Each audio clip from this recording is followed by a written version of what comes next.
দেশ জুড়ে বয়ে যাচ্ছে মৃদু তাপপ্রবাহ। সর্বোচ্চ তাপমাত্রা রেকর্ড করা হয়েছে রাজশাহীতে 37.3 ডিগ্রি সেলসিয়াস।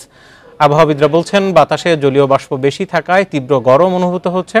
রোববার থেকে হালকা ও মাঝারি বৃষ্টি হতে পারে, তবে সহসাই কমছে না ভ্যাপসা গরম। বান্ডেল থাকলে প্রতি সেনমানিতে টাকা বাঁচবে। বিকাশ সেনমানি বান্ডেল কিনে জিতুন প্রতি লেনদেনে। মে মাসে কিছুটা আগাম বৃষ্টিপাত হলেও পরে কমে যায় মেঘের আনাগোনা, বাড়তে থাকে তাপমাত্রার পারদ। মৌসুমি বায়ু কম সক্রিয় হওয়ায় ঝরছে না বৃষ্টি। এ কারণে কয়েকদিন ধরে রাজধানীতে অস্বস্তিকর ভ্যাপসা গরম। সবচেয়ে দুর্ভোগে খেটে খাওয়া শ্রমজীবী মানুষ, রিকশা চালক কিংবা দিনমজুরকে তীব্র গরম উপেক্ষা করে নামতে হচ্ছে জীবিকার খোঁজে। অতিরিক্ত গরম পড়তেছে, গরমে কুলাইতে পারতেছি না, গাছতলায় এসে বসে রয়েছি, কোনো যাত্রী নাই রোডে ঘাটে।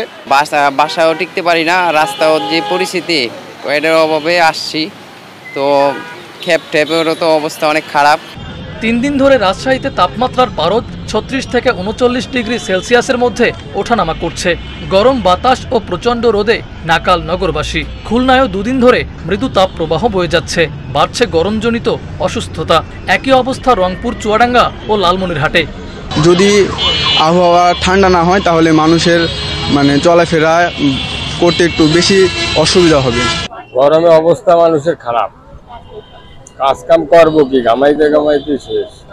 রোববার হালকা থেকে মাঝারি বৃষ্টির পূর্বাভাস দিচ্ছে আবহাওয়া অফিস, তবে সহসায় ভ্যাপসা গরম কমার নেই সুখবর। এখন ভারী বৃষ্টি বলবো না, তার কারণে আমরা আশা করছি একটা স্পেল শুরু হবে রবি সোমবারের দিক থেকে। শুরু হওয়ার পরে বোঝাবো, তবে হ্যাঁ ওই স্পেলে ভারী বর্ষণেরও সম্ভাবনা আছে। তবে আমরা এখনো এটা বলছেন, যদি প্রয়োজন হয় সেক্ষেত্রে আমরা ভারী বর্ষণের সতর্কতা জারি করি। আবহাওয়াবিদরা বলছেন, বৃষ্টি হলে কিছুটা সহনীয় হবে ঢাকা এবং দেশের দক্ষিণাঞ্চলের আবহাওয়া পরিস্থিতি। তবে উত্তরাঞ্চলে তীব্র গরম থাকবে আরও কয়েকদিন। মাহফুজার রহমান মিলন, ইন্ডিপেন্ডেন্ট নিউজ, ঢাকা।